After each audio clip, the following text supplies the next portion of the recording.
Rise and shine, it's a brand new day. Ken and Ken take the stage, ready to play. Weekdays at 10, the cars and the scene. Coffee in hand, they're living the dream. Question in the voice, got the whole town awake. Bringing fire to the mic, make no mistake. Shows in the corner, spitting out facts. Dropping truth bombs, ain't holding back. Ken and Ken in the morning, feel the heat. From 10 a.m. CST, can take a seat. We live and loud, that break in the mind.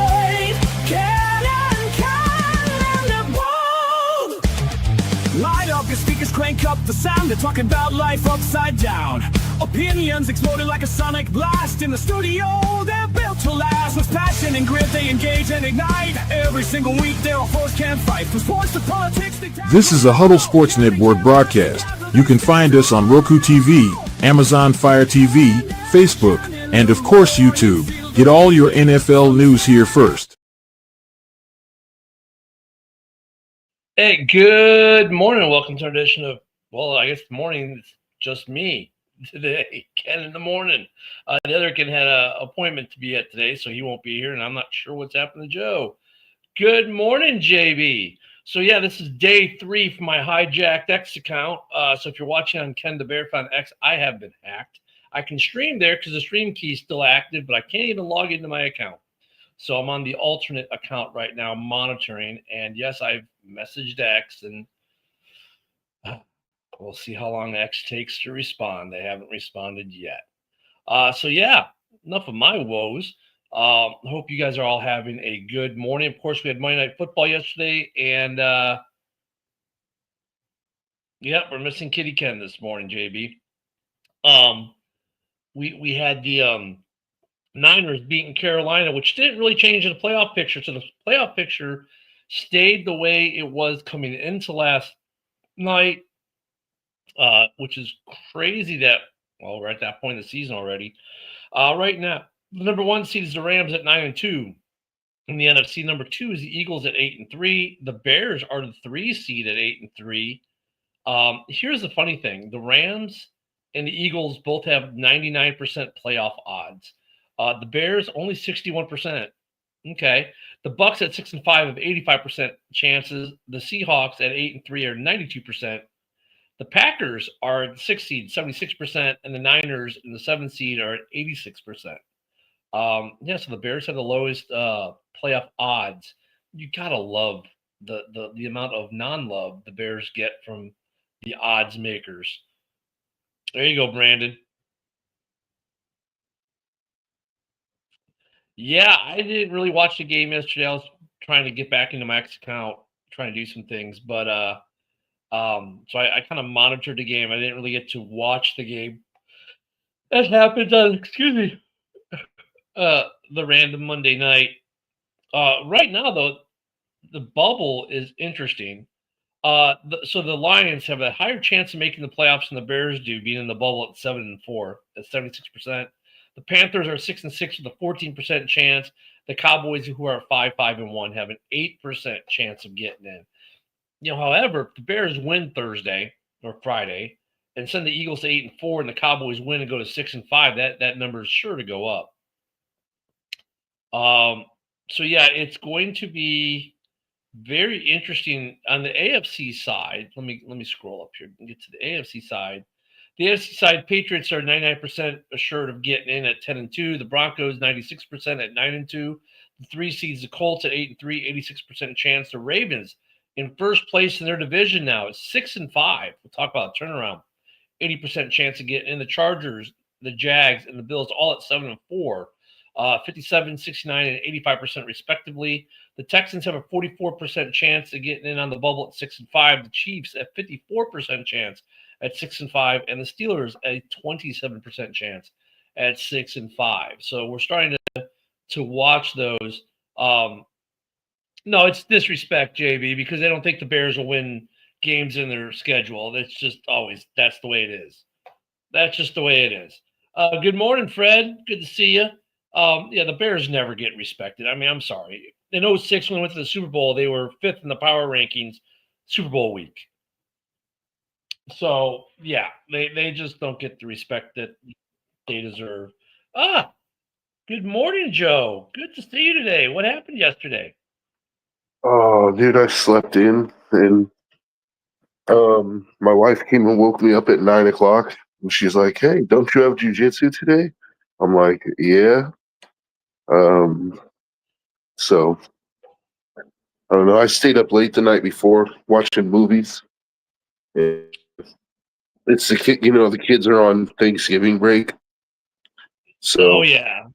So, I don't have. funny. Yeah, go ahead. No, go ahead. Finish it. Finish it. So I don't have to. Usually, I have to wake them up for school, right? So, um, they're on break. I don't have to wake them up for school. So I set my alarm for 8 o'clock, and I just slept through my alarm. So then my wife came and like tapped me at 9 o'clock. She's like, "Hey, yeah, don't you have to go to jujitsu?" I'm like, "Yeah." So it was like, "Oh man." Well, it's funny because I slept in hard Saturday, which is rare. I usually don't. Usually, I say I'm gonna sleep in. I'm up at 8, and today I actually slept until my alarm. So, um, yeah, it's crazy. All right, what are we talking about here? People are giving Shiduki credit, but not 10 sacks by defense. That's what I'm talking about, JB. Like, where people give credit, like the Bears, the people will give the Bears no credit. They're 8-3, and they'll look at the schedule and say, "Oh, well, they're going to lose the rest of their games." Okay, sure. I mean, I'm sorry. Uh, I just think when these lists and these, the percentage of the Bears have the lowest chance of the NFC North of getting in the playoffs of the three teams in the hunt. By the way, Joe, between the Bears, the Packers, and the Lions, the Bears had the lowest percentage for getting in, which I think is hilarious. Oh, well, they look at their schedule. That just they just give that team zero respect. But okay, Yeah, like how do they have the lowest chance when like they're in first place? And actually, I think the Packers have a tougher schedule. it's just it's when these guys think of it, I get it. It's hard to forget years past. People, I guess not everyone, possesses that control alt delete, that lets them think what's actually going on this year. They get stuck in last year. Um, yeah. I Good mean, morning, Isaac. I know it's kind of close, right? Like as far as who has the tougher schedule going forward, it's like the Bears don't have an easy schedule, but like the Packers have a pretty rough one. Yeah. And the Lions don't have an easy schedule either. Yeah. In fact, the team that has the easiest schedule is the Minnesota Vikings, And they're already out. and they're pretty much out. Yeah. It's a bunch of division games. I mean, like they packed the whole end of the schedule full of division games. Well, yeah, like we get the Eagles Friday, Packers, Browns, Packers, Niners, then we finish with the Lions. So, I mean, I can Yeah. think of at least minimum 2 wins in there. At minimum, you're going to be a 10-win team, and you're telling me 10 wins isn't going to get you in the playoffs this year. Okay. I think we beat the Browns. I think we beat the Packers at least once because it's hard to sweep 2 out of 3 games. Like when you play twice in 3 weeks, Yeah, how often do we see a sweep happen for any team in that scenario? not often. Yeah. So I mean, you figure as much as like I would like to say, oh, the Bears are going to sweep the Packers, or the Packer fans like to say, oh yeah, we're going to sweep the Bears. Man, when you're playing 2 games in 3 weeks, that's like, that's one of those situations that just does not happen often at all. In fact, it's like I hate when you get the deal where you play a team week 17 or 18 and then you see them in the playoffs. Yeah, God, I hate that too. Hmm. Man, you know what? One thing I'm looking forward to sweeping is, I mean, Lions could win this game, but I'm going for the sweep. Fuck it. You know what I mean? Lions fans are just saying, oh, week one is a fluke. Week one is a fluke. They can't cope with the fact that they lost. I'm hoping that Packers put it on them. I mean, look, week one is a distant memory. Week one and week two, both those games are distant memories, right? And these are Mhm. all these teams are completely different teams than we saw in weeks 1 and 2 of the season, which is basically preseason ending. No, you bring Broski up there is Broski. Good morning, Broski. Morning, gentlemen. But the Packers have a better chance, I would say, of sweeping the Lions because there is such a from week 2 to week 13, huge gap, right? A lot of things have happened. But for the Packers, man, I mean, look, both teams are completely different. The Packers still have offensive line issues with the injuries, but the Lions do too have some. Both teams have issues. I'm saying, it's going to be a good game. Yeah. A good game. I mean, Absolutely. It is. We got 3 NFC North teams that are featured in primetime games or prime games this Thanksgiving. Obviously, Packers Lions on Thursday, and then you got Bears Eagles on Friday. I hope Greg Olson ain't at the fucking game and eating Jordan Love's turkey leg if we win. Oh, That bastard. Broski is currently in the Philly area. I am in enemy territory right now. Oh, go Delisandros.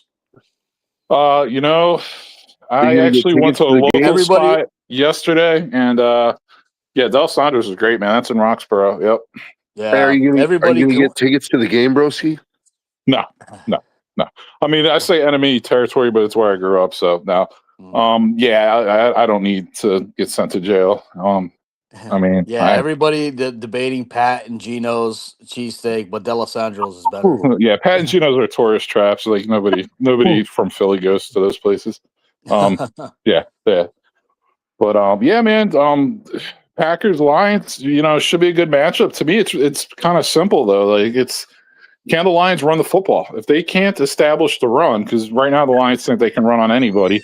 If they can't do that against the Packers, which if I'm not mistaken, they had issues running the ball on them when they played week 1. Lions are going to be for a long day, but if they can get the run game going, it's going to be a game.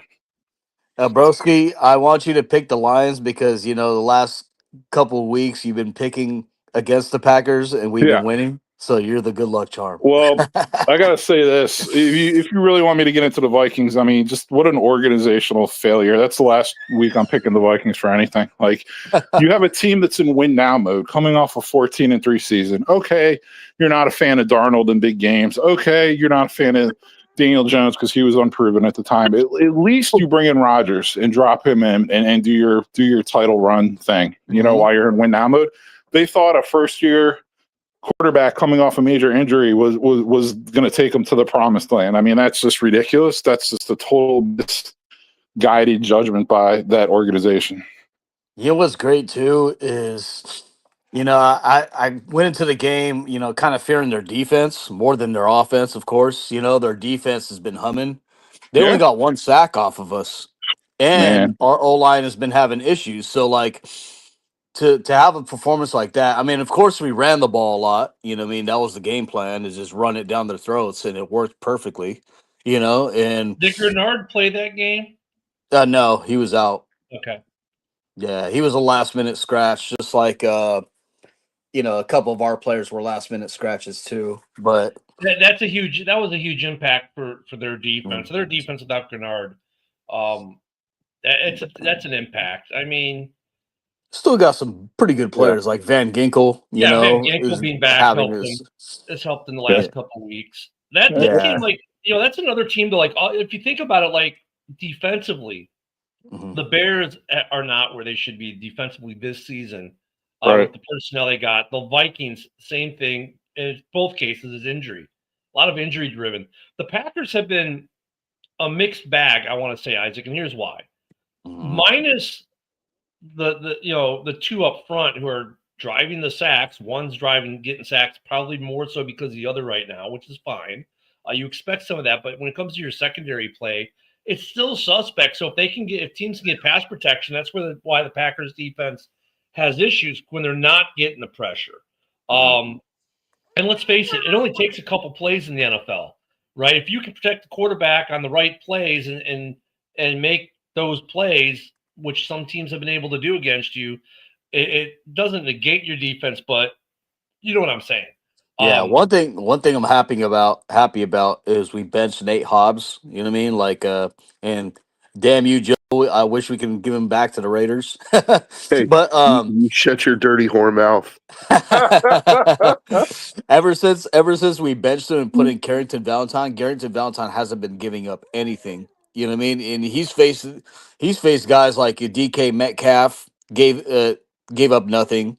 He was mostly on Jefferson. Jefferson barely got anything. So And DK though, but I Mhm, think DK. So we just had a guy on DK this last weekend who was on Minnesota's practice squad last year, and that's who mhm. covered DK the whole game. And I think DK maybe had 2 catches, those well, were like short things that weren't defendable. You know what I'm saying? And well, for the DK was hurt. DK got hurt. That's why. It's for the just record, I wasn't saying shut your whore mouth about saying you want to give Hobbs back. I was saying about benching him because I told you from mhm. as soon as you signed him, you better be playing him in the slot.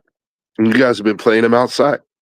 Yeah, well, that was off necessity, off injury. We had a couple Well, guys injured, and I we tried to. understand, but you Yeah, can't complain like, hey, this guy that has been one of the top slot corners in the NFL for a few years, despite with some injuries, he's not playing great on the outside for us, and like everybody yeah, told you, like he's not an outside corner. He gets toasted, dude. He's better when he can play the run and he can play play that inside slot. Like Yeah. yeah.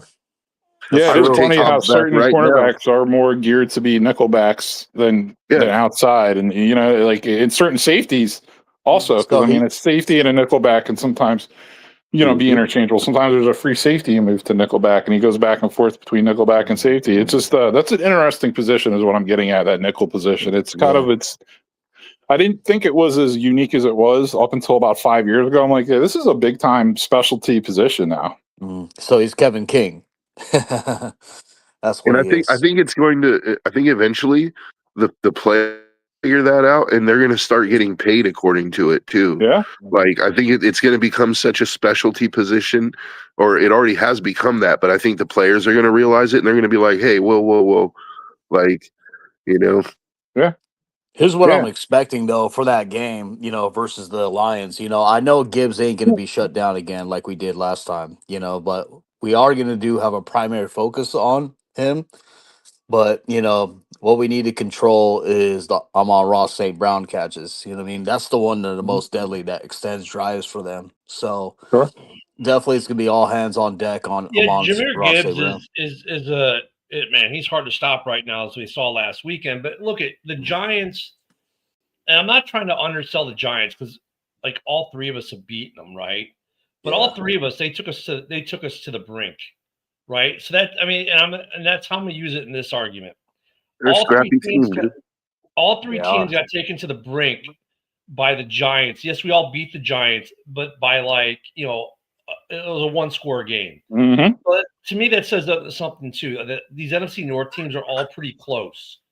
Like no one's Mhm. like light years ahead or decades ahead or anything ahead. I They're agree. all pretty damn close. Because if you look at some of the like opponents in recent weeks, especially, we've all played them very similarly. Like they've all been tight games. The Bears, I mean, their point differential, I think we're still -4 points. But if you get rid of week 2, right, which was like when the Lions just blew us up in that week Yeah. 2 game, the Bears are positive, right? Obviously, they've gone Yeah. 8-1 since then. Um, And they're probably like Eh, plus 20 because the Bears lost by 30 points that game. Yeah, Mhm. yeah. So I mean, but you look at these three teams in the North; they're all pretty close. So when you look at Thursday's game, and actually even when you look at Friday's game, because I think the Eagles, like if you look at the Eagles, how they've played the Packers and the Lions, once again, both really close games. So both these games we're going to see Thursday and Friday, I expect to be very close, nail-biting games, which is, you're going to have that dread feeling, you're going to have that joy feeling, then the dread feeling, then hopefully for some of us, joy feelings. Well, for Packers and Lions fans, one of you is going to be joyful, obviously. For the Bears fans, we'll find out. But I mean, very close games. So for the Packers, I think their key is, you first off, Micah's got to get to Goff, and you got to stop, and you got to take Jameer Gibbs away. For the Lions, you got to take you got to be good offensively because defensively, um, which is kind of similar. Like you've got to get Hutch has got to get to Love. You can't let Love throw because eventually they're going to catch some balls, right? And actually, Dorn brought up a good point the other day. The Packers are pretty good on the drops this year. So if the Lions defense isn't getting it done on the Packers offense, which isn't great this year, but is good enough. Yeah. And two things to point out really quick. So I know, Isaac, you were talking about Amon Ra. I mean, I watch a lot of Lions football, and he's been honestly unreliable this year. He's had so many drops because his hand is a mess. Like very Yeah, I see his hand. uncharacteristic to him. And also, like I kind of like the Packers in this game. I know you might not want to hear that, Isaac, but like they're kind of like and this is not like an insult or meant to be disparaging, but like they're like an amped up Giants team where like the strength is their defensive line. They have a quarterback who can push the ball down the field. They play together as a unit on defense. Like they bring a lot more to the table than the Giants. You know what I'm saying? But I'm just saying, like, focus, like being on the defensive line is their strength kind of thing, and they can burn you on some deep pass plays. Like that's what I'm getting at. You know what I mean? So I just think that the D line is going to be too much of a problem for the Packers O line. Still, that's my 2 cents. Both O lines, it's crazy. It's last year that was our biggest strength. That was the Lions' biggest strength is O line. You know what I mean? But this year, both of our O lines been shaky. Like now, Lions fans are saying Glasgow sucks at center. Frank Ragnow retiring before the season really screwed them over. They had no replacement for center. It's they almost tried like we to were saying that same thing before the season started. trying to they won't say they miss Ben Johnson. They won't say they miss Ben Johnson, but they will say Morton is not a good play caller, and Campbell is yet to be determined. You know what I mean? I could have sworn that those Lions fans swore up and down that there would be absolutely no change to their offensive line. The next guy was just going to step right in, and the team was just going to keep rolling. Or to their offensive play calling, Joe. Yeah, that too. They thought Tate Rattledge was gonna fucking be the say all be all just because he hunted a bear or something or deer or something like that before the season. I mean, look, here's the thing though too. This interdivisional stuff is great, but come playoff time, what I fear is that all the teams are one and done again. Because for whatever reason, like we're winning games and we get these good records. Like look at last year, 2 amazing records out of the North, both one and done for various reasons. And I look at these teams this year, I'm like, okay, like all 3 of these teams, the Bears, the Lions, and the Vikings, or the Bears, the Lions, and the Packers, I'm sorry. Like we all have like this glaring issue. For the Bears, it's the defense right now, which is ironic. But then you think, okay, the guys were hurt, and we talked about the nickel. Look at our nickel's been out all year, right? And we have a pretty decent replacement now in Gardner Johnson, right? But he's still not. It's not the same.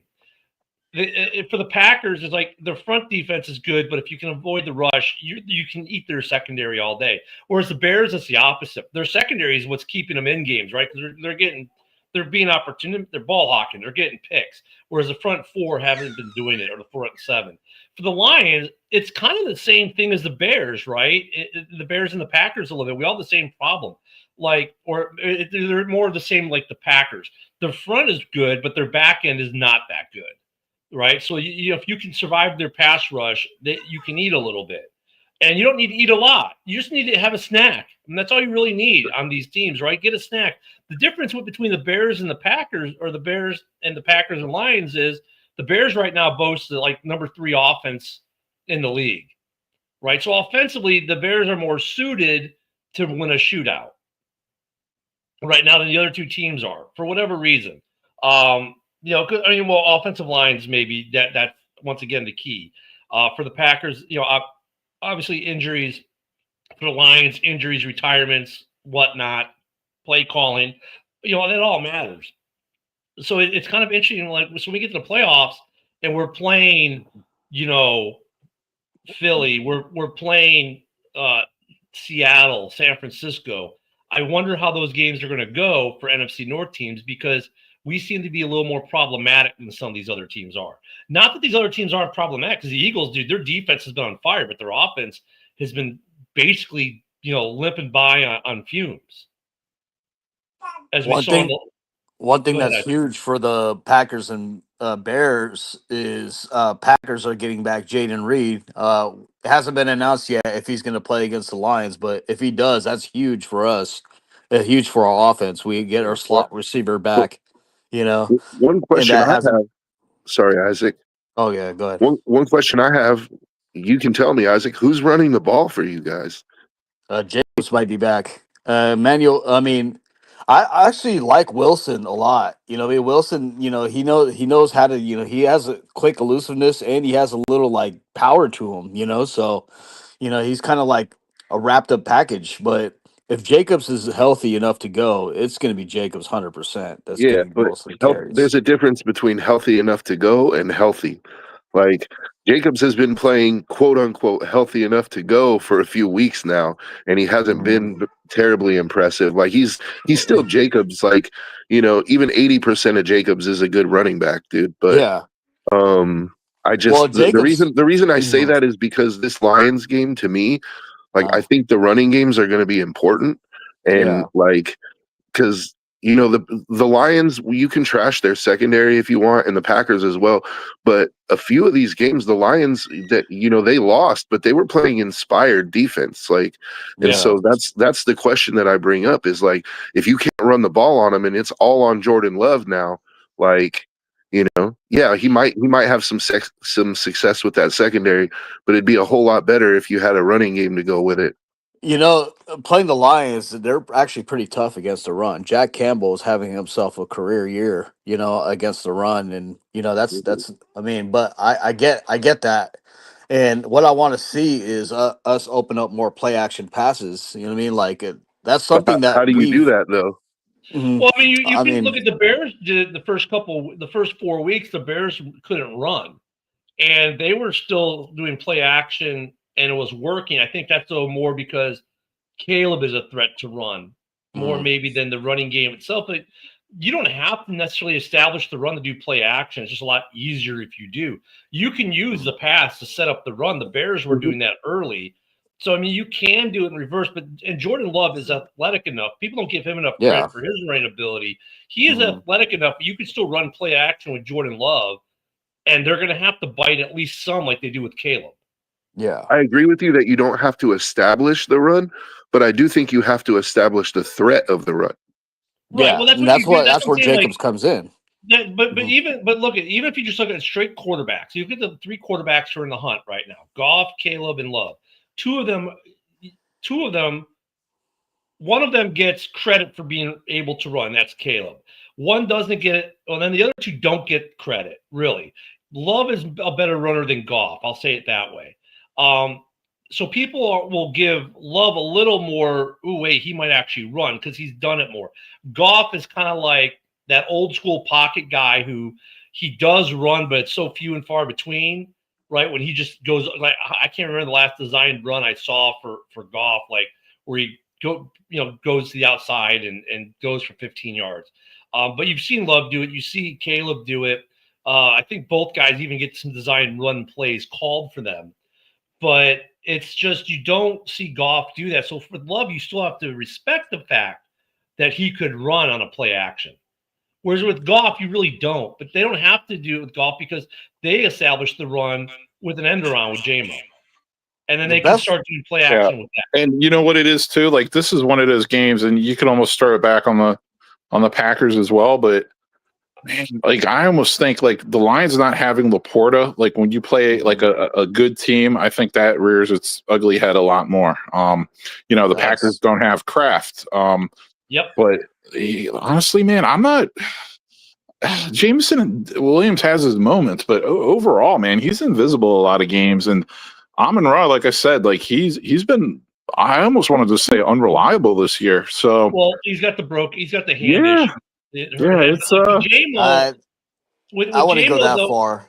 Like the reason why is I'm on Raw. St. Brown can break off a big play off of you he can. anytime, And so can and I he's JMO. a don't know about that. third down specialist. He's dropped Like a lot of key balls on third Well, down. He almost I mean, lost the Lions game last week because of a drop. So look, he's got the hand injury, so I get what you're saying, Broski. But we didn't have maybe slap an asterisk on that. It's like he's unreliable, but not because he is unreliable. His hand is unreliable due to injury. But I'm just whatever the reason, like, and I know it's his hand, but I'm just saying, like, the fact is, the end result is he's dropped a lot of balls this year that he normally catches. But like with JMO being like a ghost, some games, like there's what JB is saying, like if he drops the ball early, then they kind of look off him. But the other thing is, like, dude, they got a lot of mouths to feed there too, right? So it's kind of like, I can equate that to like what's going on with the Bears, because like you'll get a week where, and then this is where the media and all the fans of the other teams go, oh my God, DJ Moore, get rid of him because you're not using him. Well, last week he had 2 touchdowns and some big catches, right? The week before he might have 1 catch, 1 target, or 2 targets and a catch, and everything is going to Rome, or it's going to Luther, or it's going to whoever. I mean, you've got a lot of mouths you can feed. There are going to be games where you're not going to see much of the guy. You might only see him for 2 or 3 plays because they're shifting the focus off him because the defenses are, because he maybe had a big game last week. So I wouldn't be surprised if, like, DJ, who had 2 touchdowns this last week for the Bears, isn't the guy they go to this week, because the Eagles will be covering up on DJ, which is going to let it be. Maybe it'll be Luther, maybe it'll be Rome, maybe it'll be Colston or Komet or Swift out of the backfield or something. You know what I mean? So there's a little bit of that, but I kind of get what you're saying, but and I think what I'm saying too a little bit is, like, I think the Lions' options are a little bit more limited than people realize right now. You know what I mean? I think that's my point. And if I'm the Lions, honestly, I'm trying to get Jameson Williams involved early. Like, this is like jet sweep week for Jameson. This is bubble screen week for Jameson. Like, I'm doing end around week for Jameson. Like, I'm doing things like that this week. Not this week, for the Packers game. For me, for the Packers game, if I'm the Lions, I'm throwing the ball to Jahmyr Gibbs. I'm trying to get him open in space, and I'm trying to use those swing passes, and like I might even send him deep a couple times, like, or maybe not like deep, but deeper, like intermediate routes. Like I'm trying to get the ball in his hands, dude. The problem with that is I don't think their O-line can hold up to the Packers D-line long enough for a play like that to develop. Well, no, with Jahmyr, you don't have to, though. Like, you could run like that little bubble screen the Bears do with Swift, right? Like, you whatever side Parsons is on. So let's say he's on the quarterback's left side. All right, Gibbs be on the left of him, and Gibbs just kind of like runs around and he just popped the ball over him, and boom. I mean, the Bears have done that with Swift. That's one, that little dump pass play that teams use on the blitz. That's all you have to do. You do that a couple times, you burn them. Guess what? They stop blitzing. Yeah, so I mean, you could do that with Jahmyr. Yeah, that's the thing about Gibbs. He only needs like one little tiny block, a slither of a block, and he's out. He's gone. So I expect Edgerrin Cooper. I mean, I'm hoping Quay Walker. He didn't play last week. I'm hoping he's playing because Quay Walker's having himself a hell of a season. He's great sideline to sideline. Yeah. And so is Edgerrin Cooper. So if we can get those guys, basically, what I want those guys to not overcommit. Overcommit to fucking try to get in the backfield. That's where Gibbs makes a lot of people miss. So if you can kind of play contain, stick to your area. You don't really leave Gibbs a lot of room, to run about. If we can establish kind of the same game plan that we did week 1, where we just contain instead of just try to overcommit and get to him, we can have a good day. But for the Packers, it's simple. It's Jahmyr Gibbs. That's the guy that's going to kill you on Thursday if they beat you. It's going to be Gibbs, and you have to stop these little dump passes on blitzes or little screen passes. And for the Lions, it's like, okay, we can't necessarily just hand the ball to Gibbs. We got to do these little dump passes to Gibbs, right, to kind of break containment of the initial rush of the line. And I don't think the Packers are going to blitz a lot. Like, they don't have to. They're going to run their 4 up there because their 4 get pressure. But you just got to, once they get a couple little screen passes to Gibbs like that, little dump passes to Gibbs, and he breaks. And like I said, if he gets hopefully the receivers are blocking. That's one thing I'll give credit to Bears receivers for. Like DJ Moore and Luther Burden have been blocking beasts, and Rome too. They've all been blocking really well. If the Lions can get good blocking out of the receivers, out of St. Brown, out of JMO, then these little screen passes are going to work, and they're going to eat up a lot of yards against Green Bay. Now, the question becomes now when you get the red zone, how these teams are going to do it. But I think the Lions have been pretty good in the red zone this year. because the red zone, changes things, right? Yeah. So I mean that's their key. Conversely, for the Packers, they've got to. Yeah, I mean, who's running the ball? I mean, look at your backup had a week last week. Does he have that kind of week this week against Hutch and those guys? Probably not. So the Packers got to find their own little dump plays, and they got to, Dobbs has to get open with that big dome of obedience that you can see from Mars. He's got to be that guy who's always finding the hole in the zone, and Love needs to find him quickly. Or because you're without your tight end, you're without your running back most likely, and even if you have Jacobs, do you really want to risk Jacobs with screen passes in the middle or dump passes where he could take big hits on an incomplete pass? Probably not. You want him to be able to control the hits a little bit better. So their offensive game plan is going to be interesting in both teams. And here's the irony. Both teams, both fan bases, I've seen comments today and other days, the same thing. We need to figure something out with our offensive play calling. Both teams have this issue right now. And Lions fans don't want to admit it. You know what I mean? Dan Campbell is not doing them any favors. Like against the Giants, Gibbs fucking saved that team. Yeah. You know what I mean? Yeah. Isaac, like I said before, I hope they leave. I hope Dan Campbell remains their play caller the rest of the season. I really do. Please. Yeah, I mean, he's a great head coach. I don't think anyone's going to say he's not not great, but at least a very good head coach. He's a pretty damn good head coach, yeah. He rallies the troops. He sets a great culture. But when it comes to designing plays and calling plays, not his bag, man. He needs a guy. He's an old school coach like that. You know what I'm saying? Which the NFL, you're looking at a head coach. It's either going to call your defense or your offense. And remember, like, being a guy like Ben Johnson, who's calling the offense as a head coach, used to not be the norm. Those were outlier coaches, right? Yeah. Now that's the norm, and the outlier is the old school coach like a Ditka or any of these other guys from back in the 70s and 80s who had OCs and DCs who made the calls, and the head coach just ran the team. Campbell's a throwback to that. He runs a team like nobody's business. But when it comes to the play calling and play design, dude ain't it. Yeah, and shout out Mike Kafka for doing a nice job play calling the last couple of weeks for the Giants. I mean, not working with a hell of a lot. And I'm telling you what, if I'm the Lions, after seeing him up close and personal, I'm thinking, damn, maybe we can bring Kafka in as our OC next year, because that might be a really good move for them.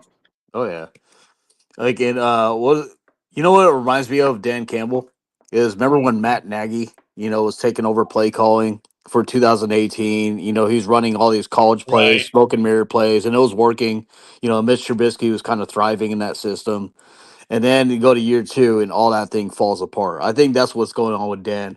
And just because, like, and this is where, like, Lions fans get this, he's a great play caller, is remember when Dan Campbell took over play calling, like it was like week 9 from Lynn.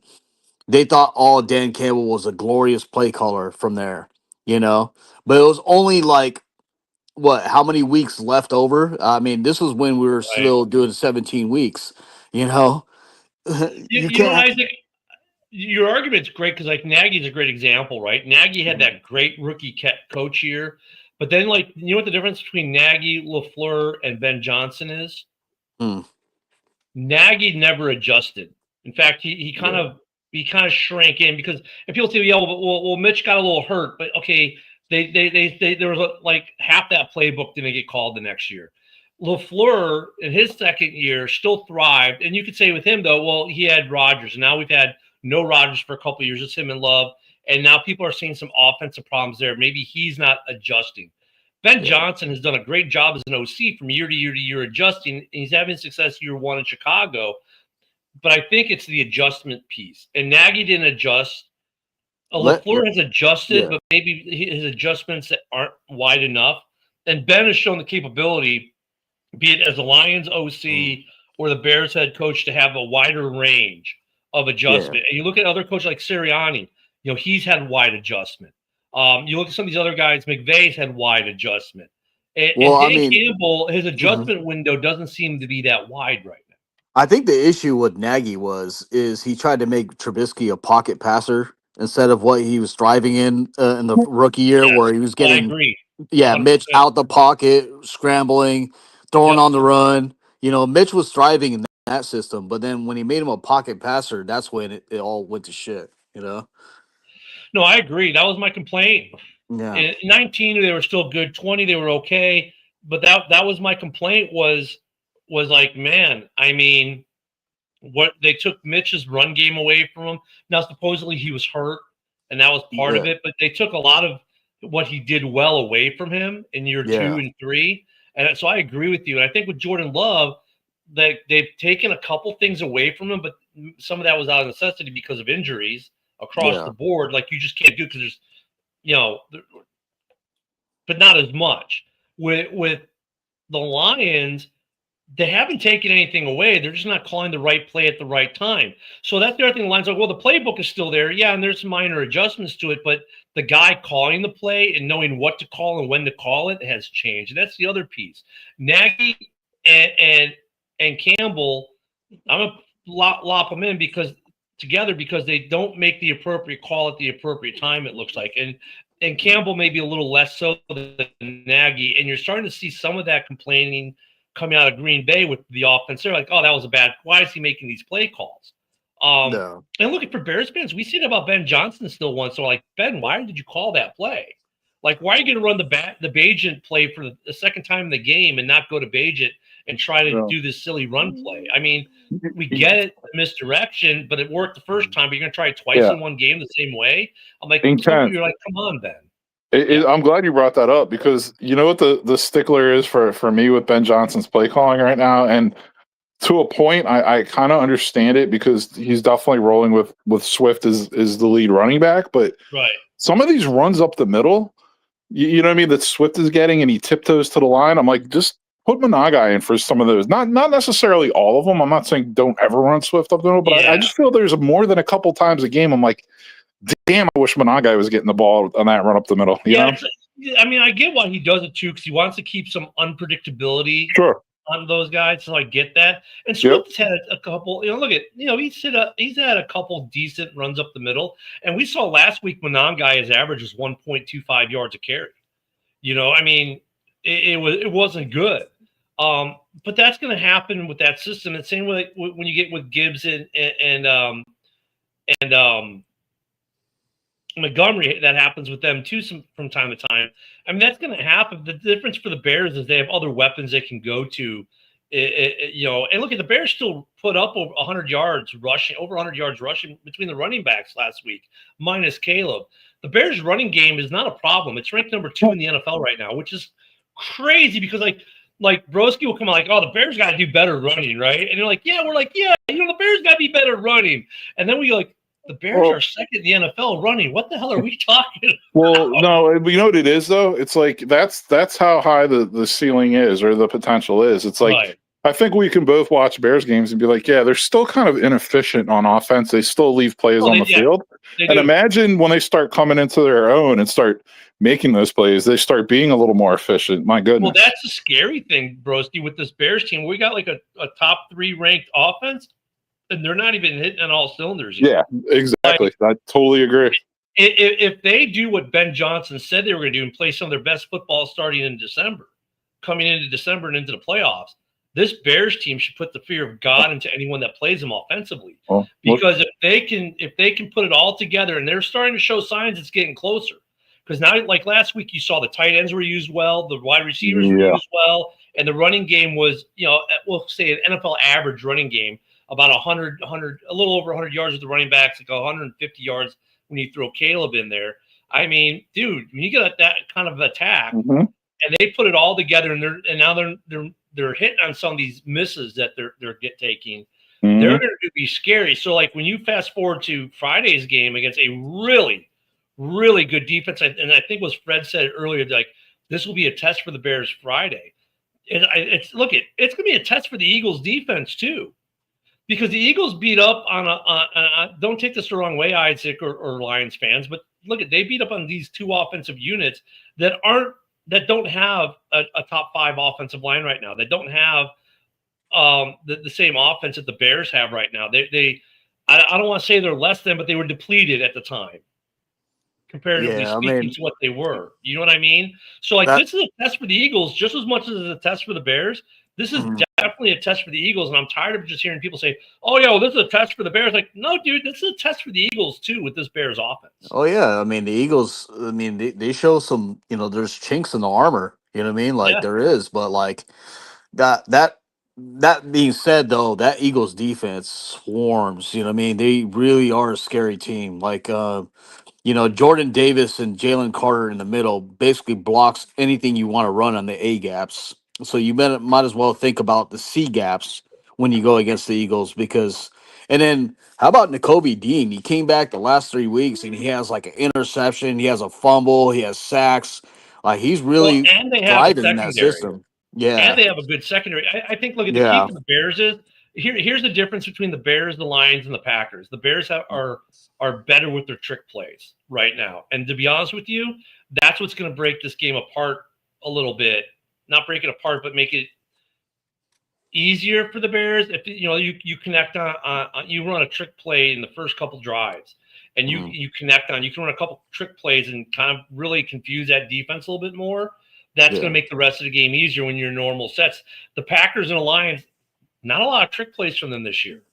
Yeah, and the Bears are going to have less opportunities to make big plays downfield this game. So when those Yeah, opportunities occur, they need you to got to take hit. advantage of it. You You got got to to hit. hit. Yep. Yep. And, And Yeah. and, if it's me, if I'm the Bears, honestly, for this game, I'm running Monangai more than I'm running Swift. Like probably Monangai is a more so. physical runner, and Mhm. like you're gonna need a physical runner against that Eagles D line. One thing I think you'll see the Bears debut. I hope they debut because they haven't done it yet really this year. Is I want to see the two running back set. I want to see Monangai and Swift both in there at the same time. Think about it, when you look at the Bears, you look at the Lions. How often you see Gibbs and Monty back at the same time? He used to with Ben Johnson, right? He'd line them both up there. You're like, okay, who's getting it, Sonic or Smash? The Bears have not done that really yet. I hope the Bears line up that way a couple times and have a couple running plays. We don't know which running back's going to get it, but also have some of those be diversionary. Like there's no running back's going to get it. It's going to be a screen pass to Swift or a dump pass to Luther Burden through the middle or something like that, right? Like you got to have the Bears have not shown that set yet. I think if you're going to debut it, this is a game you debut. You don't wait for the playoffs to do it. You do it in this game because here's the other thing too. You can run a two tight end, two running back, one wide receiver set, so to speak, right? So I mean, it's going to create confusion in that defense, and you've got tight ends that are good enough to be receivers. That it sounds funky, but it really isn't. And Ben Johnson is a play designer who can design plays like that will probably work. Like Bears you could get do a lot of things with that. I Bears also get think back at you. Oh, good, I Joe. was going to say I also think the Lions should employ the two running back strategy against the Packers. They I think should. they should have Monty in there to try to like chip Micah and help out with pass protection, and then to try to hit those swing passes to Gibbs and stuff like to give him that little bit of extra time. The problem, Joe, they have Isaac, before you jump in, the problem they have with that is now without Laporta, you've lost one of your better blocking tight ends / threat capabilities. Whereas the Bears, right, it's advantageous, right, because you have two tight ends who are threat capabilities. Without Laporta, that really now that tight end's more of a blocker. Only, I guess is what I'm trying to say. Go ahead, Isaac. As I say, the Bears get back a huge piece in Jalen Johnson. He's revving up things to come back, and then that shores up a lot of your secondary. I mean, Well, Kevin uh, Byard is having a really good season on picking passes off. You know what I mean? If you add Jalen Johnson, that shuts down half the field, you so know? yeah, no. Last week, we had practice squad basically linebacking core, and they did a great job. Edwards, we don't. Hopefully, he comes back. Obviously, we haven't seen an injury report yet. Hopefully, if we get Gordon back, Jalen Johnson, those guys back. I mean, it's huge. But look at the guy that we all love the bitch about in Chicago, right? Because he was a practice squad guy for the Vikings. Now leads the NFL in interceptions. Hmm. Yeah, The one thing for the secondary. Bears. Oh, I'm sorry. Go ahead, man. No, go ahead, Broski. Go ahead. I was going to say another thing to throw out there for this Bears Eagles matchup is Ozzie Trapillo starting at left tackle, and is Jonah Jackson healthy, is he going to be starting? Because he got banged up. I'm not sure if he's going to be good to go. So that's the funny thing too. Like I said this yesterday, how long has it been since the Bears were now on their third left tackle this year, where we could make these kinds of changes and there's been no issue? Yeah. Like Ryan Poles, give the man credit for building this offensive line this year, going in, seeing the need from last year's debacle that didn't work out as they had planned, a lot of it due to injuries, going out and fixing that, and now not just having a good starting five, but good backups to the starting five. Yeah, and almost treating the left tackle spot like a young quarterback. Like, hey, let's get him out there right away. Okay, let's pull him back. Let him watch a little. Let him learn. Okay, we'll throw him back out there. Get some run. Okay, you did this good. You didn't do this good. Take him out. And it's almost like they're kind of making him study and get ready for this time of season when they're just going to like, okay, now it's time to unleash Ozzie Trapillo at left tackle. I don't think it's all depth for the Bears. Like as bad as their offensive line was last year, I know you guys added a few linemen and everything, but I think blocking scheme has something to do with it too. I think that this blocking scheme is just easier for the Bears to where like even your third string guys can come in and be successful now. Whereas last year, if you guys were on your third string tackle, you would be shitting your pants, right? You're oh no, like and physical ability as well. I was saying that last year, Joe. Remember, I was saying that last year, right? Coaching matters and the scheme matters, and I agree with you. I think the scheme is a lot better for this offensive line, but also say this: Trapillo is a second round pick, right? Mm-hmm. He was a second round pick that they held out for the first 12 weeks of the season for all intents and purposes. And now he was a projected starter coming to camp. Like, everyone's like, oh, yeah, he's going to be the starter. He's going to be the starter. And no, it didn't go that way. It went to Brown, who then got hurt, and then went to, the Canadian Eagle, and he got hurt, and now it's Trapillo. I think the thing that was more the surprise was that the Canadian Eagle, Theo Benedict, showed up like he did.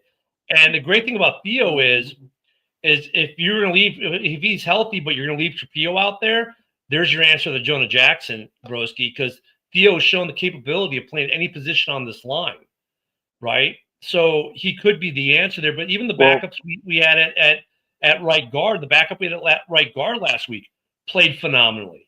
Yeah, so that goes more to Joe again. Yeah, the rookie Newman.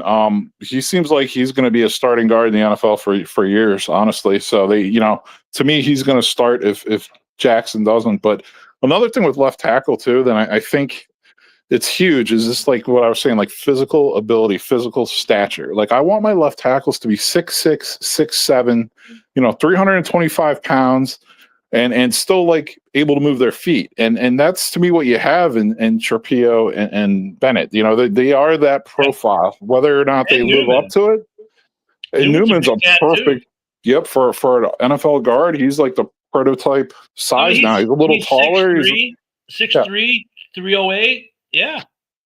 Yeah, he's like okay. I thought for some reason I thought he was a little taller, maybe not. But long story short, he is like built to be an NFL guard. He fits that profile, and I think he's good. What I think what you guys need to do against the Eagles, you need to take I know you can't be like the Cowboys offense, whatever, but what you can do is have players, run down the field just like how the Cowboys had it, and try to draw them with penalties. That's what the Cowboys did all night on that, when they went down 21-0. Cowboys were just basically fucking having their wide receivers run go routes, fly routes. Yeah. And, having go good. Real quick, so I want to get this in before and then you jumped in, but Ozzie Trapillo 6'8", 312. He's 6 pounds heavier than Newman. That's it. And but he's like 5 inches taller. Yeah, they're kind of built almost tall and not lanky, but almost tall and kind of lanky. They're not like the stocky type is what I'm getting at. You have to be almost NBA power forward-ish out there as a left tackle anymore, And Isaac, you're not wrong, because if there's any offense that could duplicate what the Niners or the Cowboys did, it's that Bears offense, right? I mean, if you really want to think about the Cowboys, their offense isn't as good as the Bears overall. You must have had a work call. Isn't as good overall, but that's definitely a game plan that Ben Johnson looked at them. Well, yeah, Look like at the tape and what they Quinion did. Mitchell.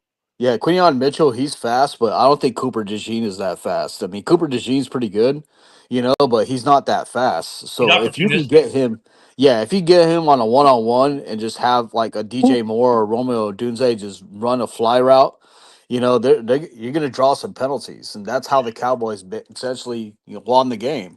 And really, Nashawn Wright, if JJ doesn't come back, I'm not mad. Nashawn Wright, dude, Tyreek Stevenson and Nashawn Wright at corners have been doing phenomenal work for the Bears.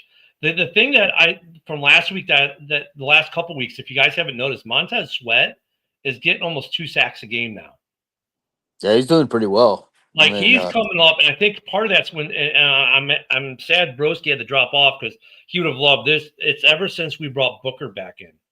When Booker went in and Dale went out, and Dale, of course, unfortunately went out to injury. But since Booker's been in the lineup, Sweat's been better. And Eagles are missing a big piece in Lane Johnson. You know what I mean? They're missing Lane Johnson. You know what I mean? Like, especially Saquon. Saquon's missing Lane Johnson like a motherfucker. Oh, yeah, their you know running what I mean? game is not. Yeah. And the Bears have been pretty good against running backs overall.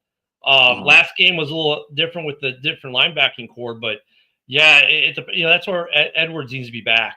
We can't have we have to get some guys, and you have to in that nickel. Dude, the nickel is so important to the Dennis Allen defense. I think all the NFC North teams, the nickel's pretty important. Yeah. I'm really looking forward to the games this week. One, because it's a divisional game on Thanksgiving, and then of course you got the big, the Bears game. That is a big game. By the way, the Bears-Packers game got flexed to the NFL, to the Fox game of the week for our first meeting. So that's going to be interesting too. The second game is still TBD. But look, at these North games are going to be really good, and I think we'll definitely talk more Packers Lions tomorrow. We're not going to do a show Thursday morning for Thanksgiving, I don't believe. If the Bears get by the Eagles, do they tie the Rams for record? Or are the Rams still ahead one game? I think the Rams are still ahead. The Rams, let me see. The Rams are right now 9-2, so they're a game up. Oh, yeah, they're a game up.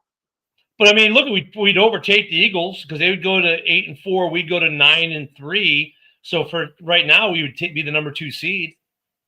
We would not necessarily overtake the Rams, but now depending if the Rams lose next weekend, I don't know. Then you get in the tie breaks, and I'm not trying to figure all that out. It's so crazy to me. The Pats are leading the league in record. And it's so crazy to me. Yeah. I mean, we even talked about the AFC today. We've been all NFC North, but the AFC is like even crazier. But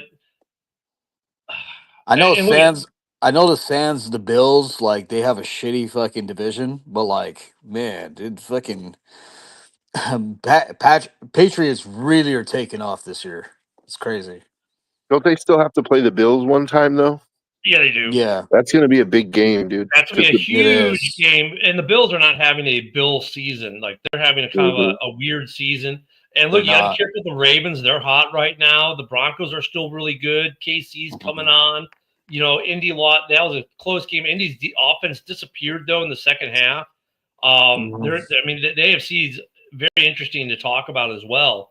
But the big games this week, let's face it, they're in the NFC North. It's that Thursday Thanksgiving game, and it's the Friday Black Friday game are the 2 big games right now coming into this week. And Friday we're gonna have a good conversation about the game that happened, then getting ready for the Bears-Eagles game. In fact, it'll almost be a pregame show, won't it, for us on the morning show? So 2 really good games that have massive impact on this division.